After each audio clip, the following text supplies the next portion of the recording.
dans le prochain épisode de Demain nous appartient. Tandis que Lisa replonge dans son passé, Jack et Ryan se montrent complices. Benjamin jette quant à lui un froid. Attention, les paragraphes qui suivent contiennent des spoilers sur l'épisode de Demain nous appartient diffusé demain soir sur TF1. Si vous ne voulez rien savoir, ne lisez pas ce qui suit. Jeudi 16 mars dans Demain nous appartient. Lisa replonge dans son passé au commissariat. Lisa se confie à Martin sur l'assassinat de ses parents. Une histoire qui avait fait la une de la presse. Le meurtrier, surnommé le monstre d'Argenteuil, avait placé le corps du couple Hassan sur le canapé. Leurs visages étaient très proches comme s'ils allaient s'embrasser. Quand Lisa a vu les photos du couple Chassagne dans la même position, elle a compris que le tueur avait recommencé. Seulement, Martin aimerait éviter de tirer des conclusions hâtives et ce d'autant plus qu'il existe des différences entre les deux affaires puisque contrairement aux Chassagne, les Hassan sont décédés d'une balle dans la tête. Toutefois, Lisa sait pertinemment qu'un tueur peut faire évoluer son mode opératoire. L'assassin ayant placé un doudou près du corps des Chassagne comme cela avait été le cas avec ses parents, Lisa est convaincue que celui qu'il recherche n'est autre que le monstre d'Argenteuil. Reconnaissant des similitudes troublantes, Martin décide finalement de briefer ses équipes et de récupérer tous les dossiers de l'époque. Avant de se mettre au travail, Lisa le prévient toutefois que sa petite sœur n'est pas au courant de cette histoire et l'enjoint à garder le secret pour la protéger. Martin assure alors qu'elle peut compter sur lui. Sans attendre, Lisa reprend les premiers rapports sur le meurtre des Chassagne avec le commandant Constant. Lundi, un peu avant 17 h, la voisine de Corinne Chassagne la voit rentrer chez elle. D'après les Fadettes, Corinne a envoyé un message à son mari à 17h09 en lui demandant de venir à la maison. Un fait qui a été confirmé par le patron de Serge puisque ce dernier a réclamé à partir plus tôt ce jour-là. Serge est donc rentré à son domicile vers 17h30. De son côté, Corinne ne s'est pas présentée à son rendez-vous avec son avocate et n'a plus répondu à ses appels téléphoniques, tout comme son mari. L'autopsie doit encore le confirmer mais il serait mort à 18 h. Dans la mesure où Corinne n'avait aucune raison de faire venir son mari, les policiers en déduisent que le SMS était un piège. En parallèle, Georges a reçu le dossier d'Argenteuil et fait le topo à ses collègues. Entre 2008 et 2012, il y a eu 3 meurtres non élucidés à Argenteuil et dans les environs. Plus particulièrement des doubles homicides sur des couples avec enfants, dont celui des parents de Lisa. Et ce n'est pas tout. À Nantes, il y a eu 2 autres meurtres entre 2013 et 2018. Avec les Chassagne, cela représente 6 meurtres étalés sur 15 ans. D'après le rapport de profilage de l'époque, le meurtrier était un jeune homme d'une vingtaine d'années ayant subi des traumatismes pendant son enfance qui l'aurait poussé à cibler des couples en conflit.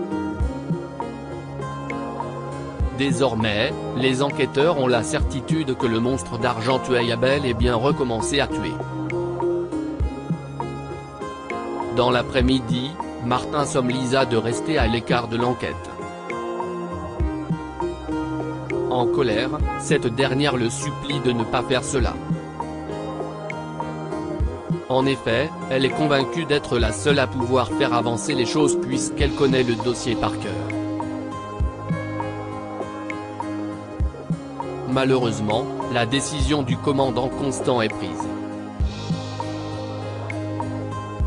Il promet cependant de la tenir informée des avancées. Martin rencontre ensuite Raphaël pour lui indiquer que son cabinet a été cambriolé par un amateur. Selon lui, le cambriolage n'a rien à voir avec l'affaire Chassagne. De plus, il profite de l'occasion pour lui dire que la fille Chassagne sera prise en charge par Laz puis qu'elle ira vivre chez sa tante. De retour au commissariat, Martin apprend que le légiste vient de compléter son rapport sur les Chassagnes. Ce qui l'intrigue depuis le début, ce sont les hématomes circulaires relevés dans le cuir chevelu des deux victimes provoqués par un pistolet d'abattage à projectile non captif. En d'autres termes, il s'agit d'une arme pour le bétail qui envoie une balle d'acier au creux du cerveau. Plus tard, Victoire remarque que sa cousine ne va pas bien. Les larmes aux yeux, Lisa lui raconte donc toute l'histoire. Victoire, qui ignorait les véritables circonstances de la mort de son oncle et sa tante, rassure Lisa en affirmant qu'elle a fait ce qu'il fallait pour protéger Amel. Peu après, la jeune femme lui confie qu'elle a désormais une chance d'arrêter le tueur. Le soir venu, Bart débarque chez Sarah et Roxane. Inquiet, il propose de s'installer chez elle le temps que cette affaire se tasse. Une offre que Roxane accepte immédiatement pour être rassurée. Dans le même temps, Victoire aide Lisa à mettre les dossiers sur l'affaire du monstre d'Argenteuil dans le coffre de sa voiture. Au loin, quelqu'un les observe. Jack et Jaya se montrent complices. Audrey et Damien sont partis en vacances en amoureux à Marrakech. En leur absence, la fratrie Roussel en a bien profité pour se la couler douce et l'appartement essence dessus-dessous. Jack, dont la vue s'améliore, finit de ranger l'appartement lorsqu'il reçoit la visite de Ryan. En effet, les deux adolescents ont prévu de réviser.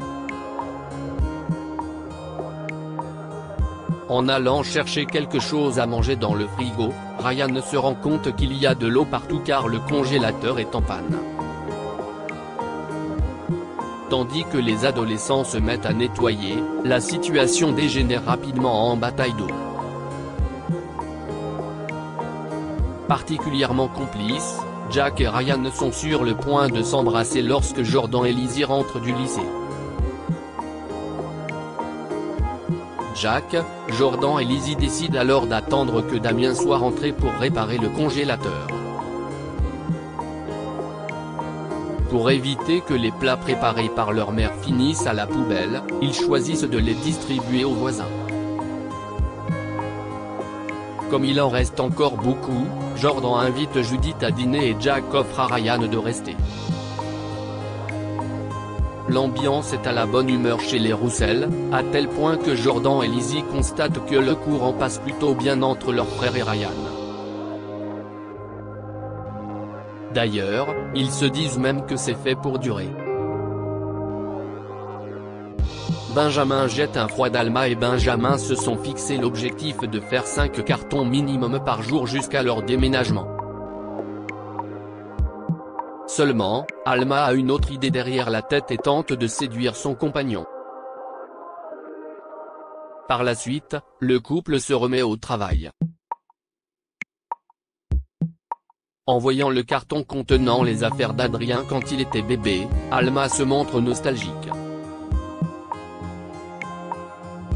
Benjamin la questionne donc sur son envie d'avoir un autre enfant. Si le médecin s'interroge sur le sujet, ce n'est pas vraiment le cas d'Alma.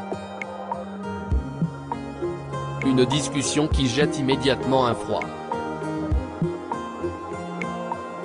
Peu après, Alma rejoint Victoire au Spoon et lui fait part de la discussion qu'elle vient d'avoir avec Benjamin. Victoire lui avoue alors que c'est la raison pour laquelle ils se sont séparés. De son côté, Alma ne sait pas si elle veut un autre enfant, d'autant qu'Adrien est grand et que cela lui va bien comme ça. Dans l'après-midi, Alma reçoit la visite de Jordan qui est venu lui apporter son repas d'adieu.